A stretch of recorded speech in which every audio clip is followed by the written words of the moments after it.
കോഴ്സിന്റെ ലിസ്റ്റും മറ്റും കാര്യങ്ങളൊക്കെ ഉണ്ടാവും. അതെ അതെ, ആ PDF-നകത്ത് ഉണ്ടാവും ഫുൾ ഡീറ്റെയിൽസ്.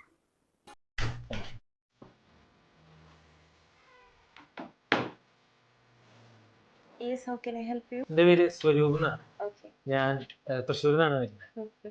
ഞാൻ BBA കംപ്ലീറ്റഡ് ആണ്. ഇപ്പൊ നിലവിൽ UK ബേസ്ഡ് കമ്പനി എക്സലന്റ് ഒരു കമ്പനിയിൽ വർക്ക് ചെയ്യാണ്.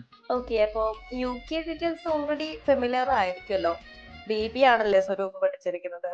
ഓക്കെ, സോ അപ്പൊ MBA ആയിരിക്കും ബെസ്റ്റ് ഓപ്ഷൻ ആയിട്ട് നമുക്ക് എടുക്കാൻ പറ്റുന്നത്. MBA എന്ന് പറയുന്നത് ഫ്യൂച്ചറിലായിക്കോട്ടെ ഇപ്പോഴായിക്കോട്ടെ നല്ല ഓപ്പർച്യൂണിറ്റീസ് ഉള്ളതാണ്. അപ്പൊ യൂണിവേഴ്സിറ്റി ഡീറ്റെയിൽസും ബാക്കി കാര്യങ്ങളൊക്കെ ഞാൻ പറഞ്ഞുതരാം, നമുക്ക് സംസാരിക്കാം കേട്ടോ. അല്ല, അപ്പൊ കല്യാണാലോചന യെസ് സ്വരൂപ്, നമുക്ക് ഡിപ്പെൻഡന്റ് വിസ ഉണ്ട്. ഞാൻ അതിന്റെ ഡീറ്റെയിൽസ് കൂടെ പറഞ്ഞുതരാം കേട്ടോ. ശരി.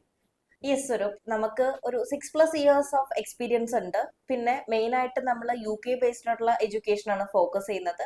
നമുക്ക് UK-യിലാണ് നമ്മുടെ മെയിൻ ഹെഡ് ഓഫീസ് വരുന്നത്. അതല്ലാതെ നമ്മുടെ ബാക്കി ബ്രാഞ്ചസ് സൗദിയിലും ബഹ്റൈനിലും ഒക്കെയാണ്.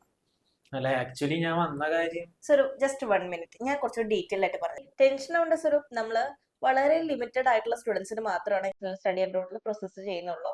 അത് മാത്രമല്ല, അവിടെ എത്തിയതിനു ശേഷം, അതായത് UK റീച്ച് ആയതിനു ശേഷം A to Z കാര്യങ്ങൾ ഇൻക്ലൂഡിംഗ് പാർട്ട് ടൈം ജോബ് വരെ നമ്മളിവിടെ സെറ്റ് ചെയ്ത് കൊടുക്കുന്നുണ്ട്. സ്വരൂപ്, നിങ്ങൾക്ക് എന്തെങ്കിലും ഡൗട്ട് ഉണ്ടോ? എല്ലാം ഓക്കെയാണ്. ഓക്കെ, അപ്പൊ ഞാൻ വന്ന കാര്യം പറയാം.